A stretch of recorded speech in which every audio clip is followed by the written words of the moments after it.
Welcome to the morning after CFFL edition, week number 12.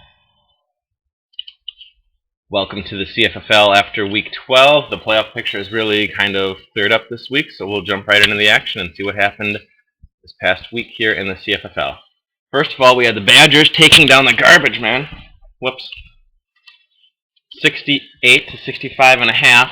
A near last second, garbage time touchdown for Drew Brees was enough to put the garbage men on top and really hurt the garbage men's playoff chances. Badgers, though, now still have a chance as the number one seed due to Drew Brees' late touchdown. In Rodgers We Trust ended the Team LBM season 75 to 51 and a half.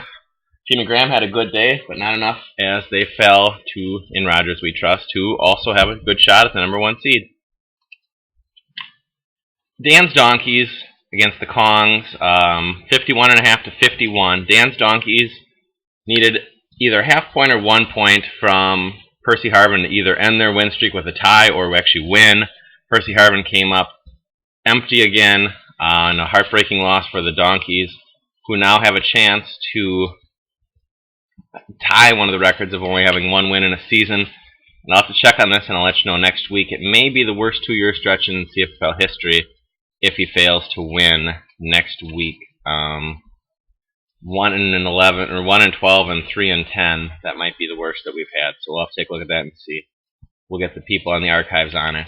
Another game this week saw the Bone Storm take down the Black Dingos, 99.5 to 48. The Black Dingos are definitely reeling without their superstar, Arian Foster. Gargoyles, everybody on that team went off this week as they end the Cardinals season, 114.5 to 65.5, the top points of the season scored by the Gargoyles there. Beckham, Romo, Cody Parkey combined for 62.5. Jamal Charles at 12 for the Cardinals. As literally everyone on the Gargoyles had a big week. Trent Richardson, T.Y. Hilton wasn't good. Alfred Blue did not. That was about the one guy who did not have a good game. And another defense scored against the Cardinals this week. I think that was the 7th touchdown in the last 8 weeks against the Cardinals team, scored by a defense. So not good for me, but good for the Gargoyles as they put themselves in position to make the playoffs. And finally this week we saw the Horn Dogs win the North Division, 84.5 to 49.5 over the Bruisers. Bruisers are now on a little bit of a skid here as they've fallen again. Not good for them as they now have their work cut out for them after their second straight loss. They'll need to win next week to make the playoffs. So that's the week that was. Let's jump right into some of the awards this week. Player of the Week, Ryan Tannehill, top scorer this week. He had 23 points. Try a quick think here. Yeah, 23 points, which was the top scorer this week. And also a reason to show Mrs. Tannehill in our show is never a bad thing. Tannehill had a big day, almost enough for the Dolphins to win. He didn't start for Griff's Gargoyles. Tony Romo did. But he also had a good week, so he really can't complain. Walk of Shame this week could have went to Percy Harvin, but I think I've already had him on there. This week it goes to Antonio Gates, who earlier had a Player of the Week honor, so it's only fair that he gets the Walk of Shame. 2 catches, 14 yards, and a half point. Not a very good day for Mr. Gates.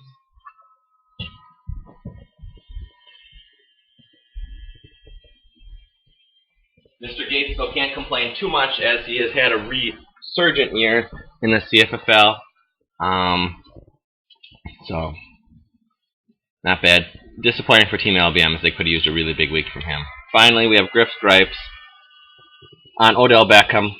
Also, we could also call this one why Packer fans can be the most annoying fans in the world. But we'll let Griff prove as to why Packer fans are as annoying as they are. So we will get to the gripe here in 1 second. Let's read it and see what Griff is complaining about and how annoying Packer fans truly are. Did everyone see that ridiculous catch by Odell Beckham Sunday night? It reminds me of the catches made by David Tyree and Mario Manningham in the last 2 Giants Super Bowl victories. What do they all three have in common? An inaccurate quarterback. Sometimes I wish Green Bay didn't have the greatest quarterback to ever play the game, so that we could see awesome catches as well. Nah, Rodgers for MVP. Funny, Griff. Yeah, Rodgers. It's a ridiculous thing to call him the greatest quarterback of all time, considering I remember all you Packer fans, oh, he's so terrible, we want Favre back. ridiculous. And also the best quarterback of all time. No, not even this era. That's Peyton Manning of all time. You have Elway, you have Marino, you have Unitas. No. Griff, but that's just typical Packer fans. So, but that was a ridiculous catch. Probably the best catch I've ever seen. Top free agent pickup this week: LeGarrette Blount. But you never know with Belichick. 78 yards rushing, 2 touchdowns. So good week for him. But next week he'll probably not see a single touch. Our final FCS rankings this week. I'll only do the top 12. See, the Badgers take the number 1 spot again, as the parentheses show. Team Rogers We Trust moves up from 3 to 2. The Horn Dogs move into the 3rd spot, and then tied for 4th is the Bone Storm and the Black Dingoes.